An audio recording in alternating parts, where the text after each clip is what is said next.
जोड़ों का दर्द और कमज़ोर हाजमा भूल जाइए। सिर्फ अलसी और दूध से बनी ये जादुई डिश आपको ज़रूर खानी चाहिए। तो दोस्तों, क्या आप जानते हैं कि ओमेगा 3 से भरपूर अलसी और दूध को मिलाकर एक ऐसी सीक्रेट रेसिपी बनती है जो तेज़ दिमाग और मजबूत हड्डियों की गारंटी है। 30 की उम्र के बाद हर महिला को अपनी डाइट में इस अचूक नुस्खे को ज़रूर शामिल करना चाहिए। तो दोस्तों, मैं बात कर रही हूँ अलसी और दूध की, जो कि प्रोटीन, फाइबर और कैल्शियम का खजाना है। तो दोस्तों, हम इससे बनाएंगे कुछ ऐसा जिसे आप एक बार बनाकर पूरी सर्दी स्टोर करके एंजॉय कर सकते हो। और दोस्तों, ये आपके पेट की सफाई नहीं करेगा बल्कि थकान और कमजोरी को भी जड़ से मिटा देगा। तो चलिए दोस्तों, देर किस बात की, शुरू करते हैं आज की बहुत ही टेस्टी और यम्मी रेसिपी बनाना, जिसे बच्चे भी मांग मांग कर खाएंगे। तो इस रेसिपी को बनाने के लिए मैंने लिए हैं यहाँ पर अलसी। ये साबुत अलसी का मैं इस्तेमाल कर रही हूँ और 1 कप ये अलसी है। और वजन से कहो तो लगभग 200 ग्राम ये अलसी है। इसे हमने पैन में डाल दिया है, फ्लेम को लो रखा है। अब हम लो टू मीडियम फ्लेम पर अलसी को थोड़ा सा रोस्ट करेंगे, बिना घी के, बिना कुछ डाले इसे हमें रोस्ट करना है, जिससे कि इसकी नमी निकल जाएगी। और अलसी को हमें जब तक रोस्ट करना है जब तक कि इसमें से चटकने की आवाज़ ना आने लगे। जब अलसी अच्छे से रोस्ट हो जाएगी तो इसमें से आवाज़ आने लगेगी चटकने की। इस तरह से आप आवाज़ भी सुन सकते हो इसकी, हल्की हल्की इसमें से आवाज़ आने लगी है। इस स्टेज पर आपको गैस को ऑफ कर देना है। तो आ रही है ना इसमें से चटकने की आवाज़, आपको सुनाई दे रही होगी। मैंने यहाँ पर गैस को ऑफ कर दिया है। पैन अभी काफ़ी गर्म है तो हम इसे इसी तरह से चलाते जाएंगे, जिससे कि अगर इसमें थोड़ी बहुत कसर होगी तो वो भी पूरी हो जाएगी। इस तरह से चलाते हुए अच्छे से इसे रोस्ट कर लेंगे। हमने गैस को ऑफ कर दिया है और अलसी अच्छे से भुन चुकी है। अब लेंगे 1 कप नॉर्मल दूध, क्योंकि इसमें हम दूध का इस्तेमाल करने वाले हैं, जिससे हमारी ये डिश बनेगी super healthy, super tasty. 1 cup दूध मैंने अलसी में डाल दिया है और गैस को मैंने ऑन कर दिया है। और अब हम इसे चलाते हुए पकाएंगे।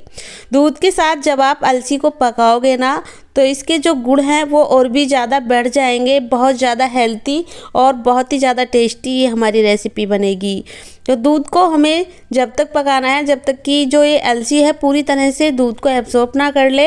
हमने इसे पहले ही रोस्ट करके लिया है तो अब ज़्यादा वक्त नहीं लगेगा, 2 से 3 मिनट में ही दूध को पूरी तरह से एब्जॉर्ब कर लेगी। देख सकते हैं आप, दूध को पूरी तरह से इसने एब्जॉर्ब कर लिया है। और अब हम इसे ठंडा करने के लिए छोड़ देते हैं। और ठंडा होने के बाद आप देख सकते हो जो इसमें बचा हुआ दूध था वो भी अलसी ने एब्जॉर्ब कर लिया है। और ठंडा होने के बाद कुछ इस तरह की ये हो गई है। तो अब हम क्या करेंगे, इसका बनाएंगे दरदरा सा पेस्ट। तो इसके लिए लेंगे एक बड़ा वाला मिक्सी का जार और उसमें हम इस सारी ही अलसी को ट्रांसफ़र कर लेंगे। अब ना हम इसमें पानी का इस्तेमाल करेंगे, ना ही दूध का। पल्स मोड पर मिक्सी को चलाते हुए इसे दरदरा सा पीस कर रेडी करेंगे। एकदम स्मूथ पेस्ट तो इसका नहीं बनेगा, इसी तरह से दरदरा इसे पीस कर रेडी कर लेते हैं। तो लीजिए दोस्तों, मैंने इसे पीस कर तैयार कर लिया है। देख सकते हैं आप, एकदम दरदरा सा ये पीस कर रेडी हुआ है। कुछ बीज रह भी गए हैं अलसी के, तो इसी तरह का आपको पीस कर तैयार कर लेना है। और चलिए दोस्तों, अब चलते हैं गैस की तरफ। गैस पर मैंने एक कढ़ाई रख ली है, इसमें 1 बड़ा चम्मच देसी घी हमने मेल्ट कर लिया है। और जैसे ही घी मेल्ट हो जाए तो हम इसमें इस पेस्ट को डाल देंगे। फ्लेम को रखेंगे लो, जिससे कि बैटर डालते ही जले ना। और सारे ही अलसी के पेस्ट को इसमें हम डाल देंगे। तो पहले इस पेस्ट को हम चला लेंगे और बचे हुए सारे ही पेस्ट को मिक्सी के जार में से निकाल कर इसमें डाल देंगे। सारा पेस्ट मैंने इसमें डाल दिया है जो भी लगा हुआ था। और अब हम लो टू मीडियम फ्लेम पर घी के साथ करेंगे इसकी अच्छे से भुनाई, जिससे ये रेसिपी बनेगी हमारी बेहद टेस्टी, बेहद डिलीशियस। आपने पहले अलसी का इस्तेमाल इस तरह से नहीं किया होगा। इसी तरह से इसे लगातार लो टू मीडियम फ्लेम पर चलाते हुए भूनेंगे। लगभग 3 से 4 मिनट आपको इसे भूनना है। जब ये पूरी तरह से भून जाएगी तो काफ़ी ज़्यादा ड्राई हो जाएगी और इसमें से बहुत अच्छी खुशबू आने लगेगी। मैंने 1 चम्मच इसमें घी और डाल दिया है और इसे चलाते हुए लगातार हमने लगभग 4 से 5 मिनट तक लो टू मीडियम फ्लेम पर भूनकर रेडी किया है। आपको दिखने से पता लग गया होगा, पहले इसका टेक्सचर अलग था और अब बिल्कुल अलग हो गया है। इस स्टेज पर आपको गैस को ऑफ कर देना है। तो चलिए दोस्तों, गैस को हम ऑफ कर देते हैं और इसे एक बड़े से बाउल में ट्रांसफ़र कर लेते हैं।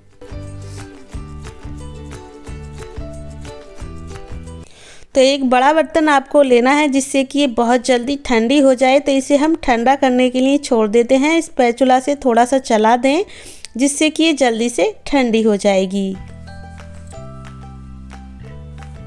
तो अगर आपको ज़्यादा जल्दी इसे फ़ैन के नीचे रख दें, वैसे सर्दी का मौसम है तो बहुत जल्दी ये ठंडी हो जाती है। तो जितनी देर में ये ठंडी होती है उतनी देर में हम करते हैं नेक्स्ट तैयारी। इसके लिए चलते हैं फिर से गैस की तरफ और गैस पर कोई भी कढ़ाई या फिर पैन रख दें। इसमें डाल दें 1 बड़ा चम्मच देसी घी। घी को मेल्ट होने दें। मैंने यहाँ पर 1 कप मखाने लिए हैं। मखाने भी काफ़ी ज़्यादा हेल्दी होते हैं, काफ़ी मात्रा में इनमें कैल्शियम पाया जाता है। तो मखानों को 1-2 मिनट हमें रोस्ट करना है घी के साथ, जब तक कि ये पूरी तरह से क्रिस्पी ना हो जाएं। तो लीजिए दोस्तों, जो ये मखाने हैं हमने इन्हें थोड़ी देर के लिए रोस्ट कर लिया था और मैंने साथ में 10 से 20 काजू लिए हैं, इन्हें भी साथ में ही रोस्ट कर लेंगे। और आप अपनी पसंद के और भी ड्राई फ्रूट इसमें डाल सकते हो। साथ में ही मैंने लिए हैं लगभग 20 से 25 बादाम, जिसमें काफ़ी मात्रा में कैल्शियम होता है। इन्हें भी साथ में डाल देंगे और मीडियम फ्लेम पर इनको भी हम फ्राई करके रेडी कर लेंगे। ज़्यादा घी की ज़रूरत नहीं पड़ेगी। आधा चम्मच मैंने घी इसमें और डाल दिया है। बाद में मैं आपको बताऊंगी कि इसमें कितना घी लगा बनाने में। ज़्यादा घी नहीं लगेगा दोस्तों। और इस तरह से मैंने इन सारी ही चीज़ों को अच्छे से फ्राई करके तैयार कर लिया है। फ्लेम को मीडियम रखें जिससे कि ये सारी चीज़ें आपस में जले ना। और तीनों ही चीज़ हमारी अच्छे से फ्राई हो चुकी हैं। चलिए इन्हें एक प्लेट में निकाल लेते हैं और ठंडा होने देते हैं। अब फिर से हम कढ़ाई में थोड़ा सा घी डालकर मेल्ट कर लेंगे। और मैंने यहाँ पर लिया है गोंद, जो काफ़ी ज़्यादा हेल्दी होता है और लगभग ये 3 से 4 चम्मच गोंद है। थोड़ा थोड़ा गोंद हम घी के साथ भूनेंगे। जब ये गोंद अच्छे से फूलने लगेगा तो फ्लेम को कर देंगे लो और सारे ही गोंद को इसी तरह से हम भून कर रेडी कर लेंगे। इसे एक प्लेट में निकाल लेंगे। तो यहाँ पर मैंने सारे ही गोंद को इसी तरह से भूनकर रेडी कर लिया और प्लेट में निकालकर ठंडा होने देंगे। साथ में मैंने ली है थोड़ी सी, यहाँ पर लगभग 1 मुट्ठी किशमिश ली है। गैस को ऑफ करके रखा है और बंद गैस पर ही गरम कढ़ाई में हमें इन किशमिश को सेक कर रेडी करना है, जिससे कि जो ये किशमिश है गरम हो जाएंगी। अगर गैस को ऑन रखोगे तो किशमिश जो है उसका टेस्ट चेंज हो जाएगा। तो इसलिए आपको सिर्फ किशमिश को गरम करना है, जिससे कि जो हम रेसिपी बनाएंगे ये पूरी सर्दी ख़राब नहीं होगी, इसे हम स्टोर कर लेंगे। तो इस तरह से इस रेसिपी को ज़रूर बनाइएगा। किशमिश जो है गरम हो चुकी हैं, इन्हें एक प्लेट में निकाल लेंगे और ठंडा होने देंगे। इस रेसिपी को और भी ज़्यादा टेस्टी बनाने के लिए हमने लिया है यहाँ पर डेसिकेटेड कोकोनट पाउडर।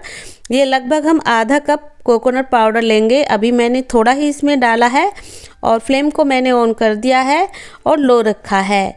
तो आधा कप मैंने इसमें कोकोनट पाउडर ये डाल दिया। आप चाहें तो सूखे नारियल को भी ग्रेट करके या फिर पीस कर ले सकते हैं।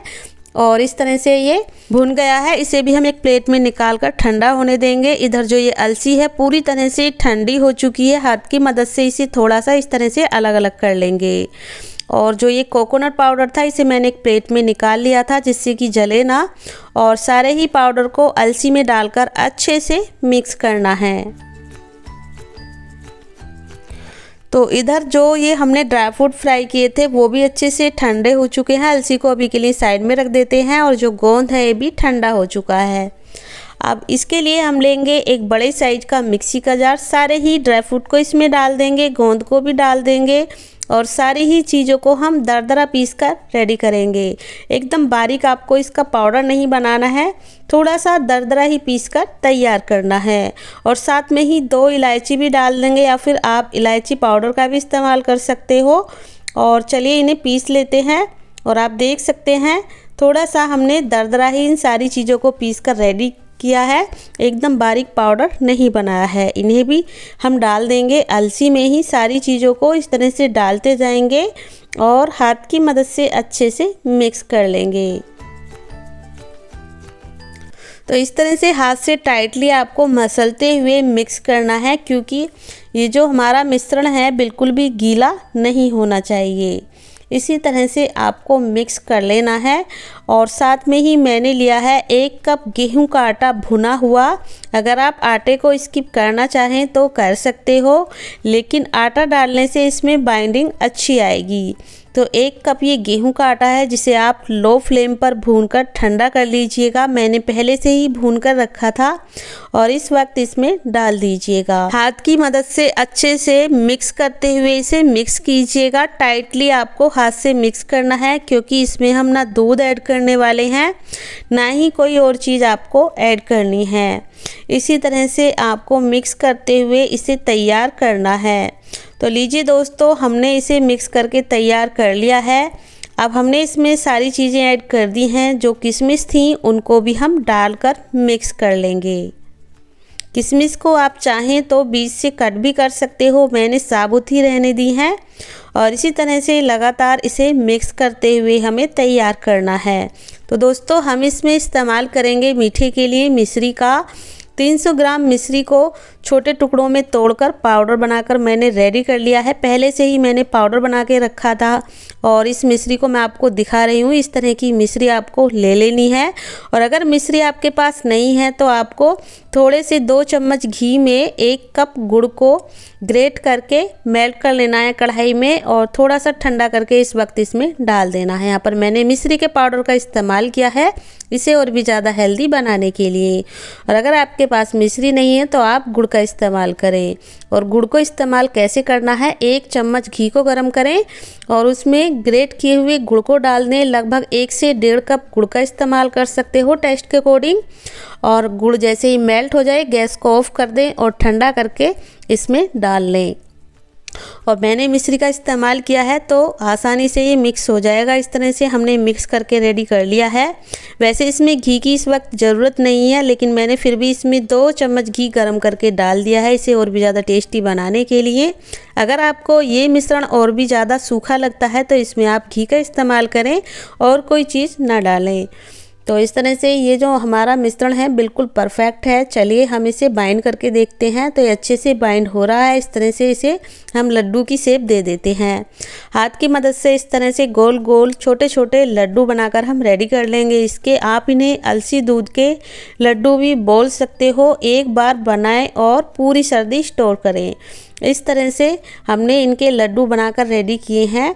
तो अगर आपको ये मिश्रण थोड़ा पतला लगे, यानी कि इसमें आप गेहूं का आटा मिला सकते हो भूनकर, और अगर ये आपको सूखा लगे तो इसमें आप घी को मेल्ट करके डाल लीजिएगा। इस तरह से मैंने 2 लड्डू बनाकर रेडी कर लिए हैं। और चलिए दोस्तों, सारे ही लड्डू हम इस तरह से बनाकर रेडी कर लेते हैं। तो छोटे बड़े अपनी पसंद के अकॉर्डिंग आप इसके लड्डू बना सकते हैं। यहाँ पर हमने सारे ही लड्डू बनाकर रेडी किए हैं। मीडियम साइज के ये लड्डू हैं। अगर बच्चों के लिए बना रहे हैं तो छोटे छोटे लड्डू आप बना सकते हो। और लीजिए दोस्तों, अलसी की ये बहुत ही ताकतवर और हेल्दी रेसिपी बनकर रेडी हो चुकी है। 1 लड्डू दूध के साथ रोज़ाना खाइए और सर्दियों में दर्द से रिलेटेड और खांसी जुकाम से छुटकारा पाइए। बहुत ही हेल्दी होती है अलसी, और हमने जो इसे दूध के साथ बनाया है ना, और भी ज़्यादा ये हेल्दी हो जाती है। और अंदर से तोड़कर देखिए, एकदम दानेदार, खाने में एकदम टेस्टी, और कोई कहेगा नहीं कि हमने इसे अलसी और दूध से बनाया है। बहुत ही टेस्टी आज की ये रेसिपी बनी है दोस्तों। आप भी एक बार ज़रूर ट्राई कीजिएगा। और इस रेसिपी को आप कहाँ से देख रहे हो मुझे कमेंट करके ज़रूर बताइएगा, जिससे कि मैं आपको थैंक यू बोल सकूं। तो दोस्तों, अलसी की ये रेसिपी आपको थोड़ी सी भी पसंद आए तो प्लीज़ वीडियो को लाइक शेयर ज़रूर कीजिएगा, और कुक विद पुष्पा को सब्सक्राइब करना बिल्कुल ना भूलिएगा इसी तरह की रेसिपी और देखने के लिए। मिलते हैं फिर किसी रेसिपी के साथ, तब तक के लिए थैंक यू, बाय बाय।